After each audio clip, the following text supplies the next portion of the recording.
El congresista Alejandro Muñante brinda un magistral discurso en la Universidad Peruana Unión en defensa del derecho a la libertad religiosa, la cual se encuentra bajo ataque por organismos internacionales, ONGs y otros. Escuchemos. Ese derecho tan básico, tan fundamental como la libertad religiosa está bajo ataque constante y permanente. Y no crea que ese ataque viene de algún sector ideologizado, radicalizado, no, viene de las propias organizaciones internacionales que un día se crearon con la finalidad de proteger los derechos humanos. Sin embargo, estas organizaciones fueron las que, o son las que hoy por hoy, son las que amenazan y pervierten los verdaderos derechos humanos. Muy buenas noches, que Dios les bendiga a todos. Muy bien, hemos escuchado al doctor Jorge de Lama y en esta oportunidad vamos a hablar sobre algo que también es parte de la identidad del ser humano y son los derechos humanos, precisamente. ¿Por qué tenemos derechos humanos? Por el simple hecho de ser un ser humano. Y uno de esos derechos humanos básicos, fundamentales, es el derecho a la libertad religiosa. Si algo nos caracteriza y nos hace humanos, es la posibilidad de creer, de razonar y de expresar esas creencias. Pero, lamentablemente, hoy en día, ese derecho tan básico, tan fundamental como la libertad religiosa, está bajo ataque constante y permanente.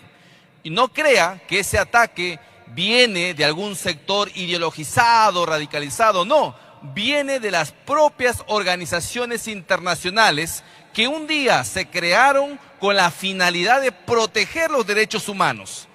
La ONU, por ejemplo, la OEA, que son organismos internacionales que justamente se fundaron en respuesta del genocidio que se había dado en Europa a principios del siglo XX. Sin embargo, estas organizaciones fueron las que, o son las que hoy por hoy son las que amenazan y pervierten los verdaderos derechos humanos. Es decir, lamentablemente cayeron en el oscuro camino de destruir y desnaturalizar al ser humano. Por esa razón es que quiero presentarles hoy lo último que ha pasado. Esto es lo último. Hay muchas cosas que se han dado, pero quiero darles esto a manera de primicia. Se ha elaborado a través de la Comisión Interamericana de los Derechos Humanos el llamado Estándares Interamericanos sobre Libertad de Religión y Creencia. Eso se ha dado hace poquito, ¿correcto? Repito, es un estudio elaborado por la Comisión, no es por una ONG, no es por un partido político, no es por el feminismo, no es por un grupo radicalizado, no, es por la Comisión Interamericana de los Derechos Humanos. Ha elaborado este documento que se llama Estándares Interamericanos sobre Libertad de Religión y Creencia. ¿Y qué es lo que dice este documento? Esta es la tapa de este estudio y esto es lo que dice. Por ejemplo, el 126, el argumento 126, dice: las instituciones religiosas pueden tener opiniones diversas, dice, sobre cuestiones relacionadas con la orientación sexual y la identidad de género, es decir, validan estos conceptos, pero en ningún caso sus autoridades deben incitar a la violencia o al odio. Esto lo dice la Comisión Interamericana. Y la pregunta que nos hacemos todos es: ¿qué es odio? ¿Quién define lo que es odio?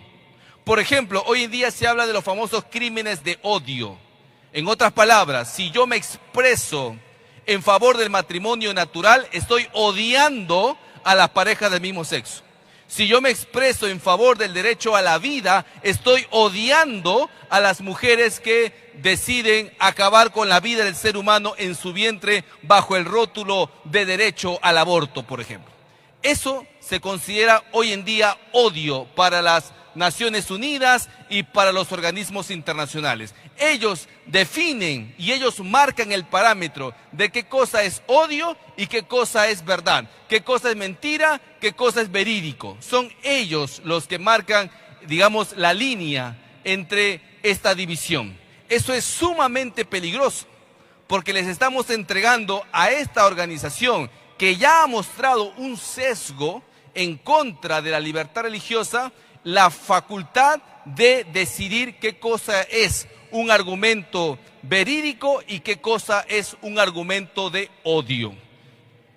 Pero también tenemos otras cosas más. Por ejemplo, los estados deben respetar, dice, la libertad de los padres y o tutores de asegurar la educación religiosa y moral de sus hijos de acuerdo con sus propias convicciones. Ahora, esto es un parafraseo de lo que ya dice la Convención Americana de los Derechos Humanos. Dice, pero conforme con las normas mínimas prescritas por el Estado, que también deben respetar los derechos humanos.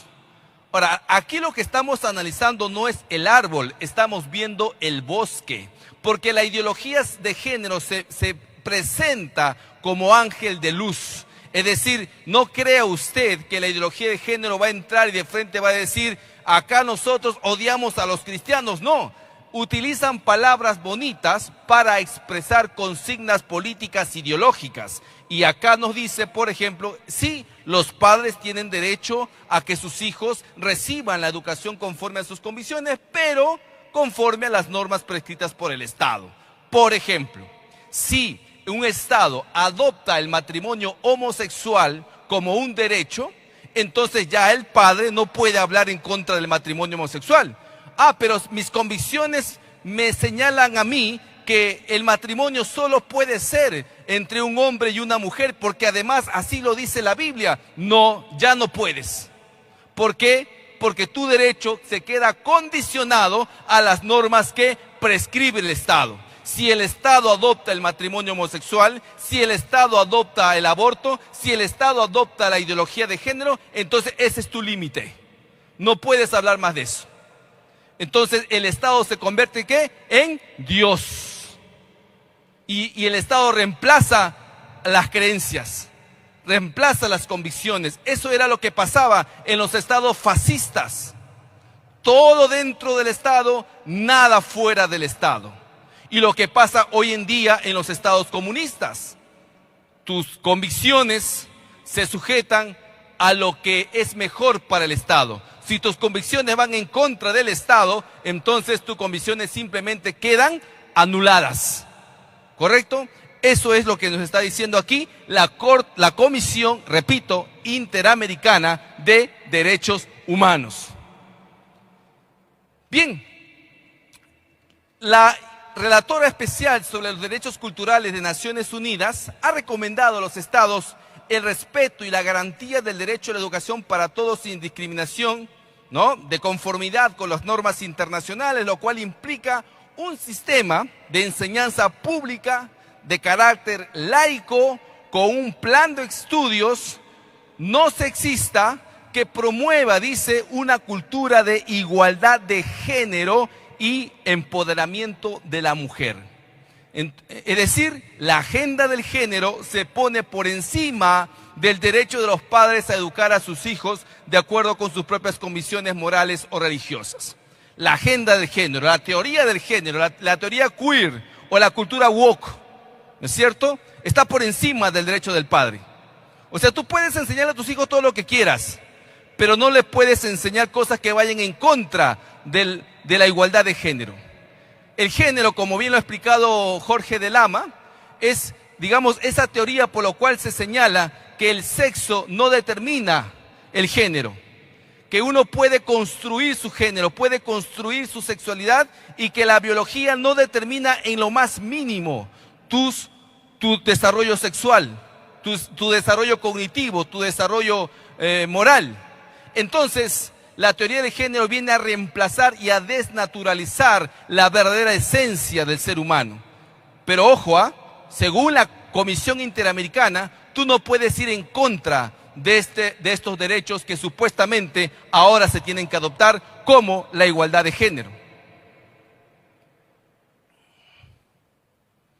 Dice, al respecto ha alertado que este es un asunto de creciente importancia y debate debido a las restricciones que algunos grupos religiosos, organizaciones de padres e incluso estados proponen a la enseñanza sobre la prevención del embarazo adolescente, la educación sexual o el respeto de los derechos de los niños, niñas y adolescentes LGTBI, por ejemplo, dice.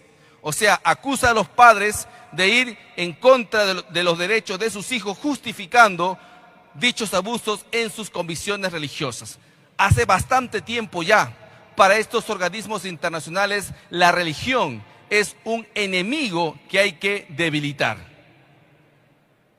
El relator especial sobre la libertad de religión o de creencias se ha referido a la reducción de los programas de educación sobre salud sexual y reproductiva en Brasil, Chile, Colombia, a raíz de la presión ejercida por grupos religiosos. Miren, esto es el informe de la comisión. O sea, nos ven a nosotros como enemigos. Y coloca a la salud sexual y reproductiva, que no es otra cosa que el aborto. Ahora le llaman así eufemísticamente. No utilizan la palabra aborto. Ahora le llaman derecho sexual y reproductivo. La CIDH se ha referido a la prohibición de la difusión y utilización de materiales referentes a la teoría o ideología de género, entre comillas. O sea, ellos simplemente desvalorizan, ¿no es cierto?, quienes hablamos de ideología de género. Para la CIDH, los que acusamos de que existe ideología de género somos simplemente conspiranoicos o somos contrarios a los derechos humanos que deben promoverse desde estas organizaciones. En otras palabras, somos agentes hostiles para estos organismos internacionales. En ese sentido, dice la CIDH, este tribunal ha observado que en ocasiones la oposición al matrimonio de personas del mismo sexo está basada en convicciones religiosas o filosóficas y han entendido que tales convicciones no pueden condicionar lo que la convicción establece respecto a la discriminación basada en orientación sexual. En otras palabras, si usted se opone al matrimonio homosexual basado en sus convicciones religiosas, usted lo que está haciendo es discriminando a estas personas. En otras palabras, usted se convierte en un delincuente, porque quien comete discriminación está cometiendo un delito, según el Código Penal y los códigos penales a nivel internacional. Entonces, si usted antepone su creencia religiosa para oponerse a esa consigna política ideológica, usted está cometiendo una grave infracción contra los derechos humanos de esas personas. ¿Se da cuenta cómo han desnaturalizado completamente lo que deberían ser realmente los verdaderos derechos humanos? Difunde, por supuesto, una imagen negativa de la religión como contrapuesta al derecho de las personas. Esto es uno de las tantas amenazas que ya existen actualmente contra la libertad religiosa. Lo que les he leído es el último informe que está justamente en la parte final de esta lista. Pero existen otros, como por ejemplo la Declaración Regional sobre la Erradicación de los Estereotipos de Género en los Espacios Públicos, que se traducen en violencia simbólica y violencia política contra las mujeres por motivo de género. Esto es un documento de la OEA que dice que las convicciones religiosas no pueden ser utilizadas para oponerse a la teoría del género. Que si la convicción religiosa se utiliza para eso, entonces es una violencia simbólica. Ya no se vuelve una creencia, ahora se traduce como un acto de violencia, según esta declaración regional que hoy el Perú ha firmado. También tenemos la Convención Interamericana contra toda forma de discriminación e intolerancia, que también habla sobre estos temas. La ley Mordaza, el decreto legislativo 1323, que actualmente es ley en nuestro país y que también amordaza la predicación de la palabra de Dios, amordaza la expresión genuina y voluntaria de un ser humano cuando dice, por ejemplo, que para mí los niños no tienen pene y las niñas tienen vagina. Eso no lo puedo decir porque estoy siendo un transfóbico. No puedo decir que el matrimonio es la unión entre un hombre y una mujer porque estoy siendo homofóbico. No puedo decir que las mujeres no tienen derecho a matar al fruto de su vientre porque estoy siendo un misógino. Y así, etcétera, etcétera. No solamente me rechazan mi discurso, sino que me estigmatizan, me patologizan, me dicen que padezco una enfermedad. Y si eso no es suficiente, entonces aprueban leyes de crímenes de odio para tratarme ahora como un delincuente y mandarme a la cárcel, como ya existe en otros países. Y precisamente este decreto legislativo 1323 sanciona con pena de cárcel todo discurso que vaya en contra de los supuestos derechos sexuales o reproductivos o de los supuestos derechos a la identidad de género. Por ejemplo, si usted se opone a que un hombre vestido de mujer o sin necesidad de vestirse como mujer se considera mujer y quiere ingresar al mismo baño que está utilizando su niña en ese momento, usted no puede hacerlo, porque si lo hace, usted está yendo en contra de los derechos de identidad de género de ese hombre.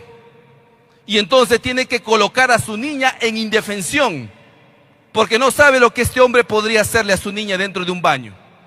Estos famosos baños inclusivos. Eso se hace bajo la teoría del género.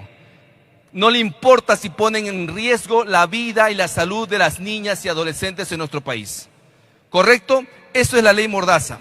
Y por supuesto, para poder aplicar estas normas o estos protocolos internacionales, se han inventado las Fiscalías Superiores Penales Nacionales y Fiscalías Penales Supraprovinciales especializadas en derechos humanos e interculturalidad. Esto no es otra cosa que una Gestapo de la Comisión Interamericana y la Corte Interamericana para justamente sancionar a quienes no se sometan a la ideología de género.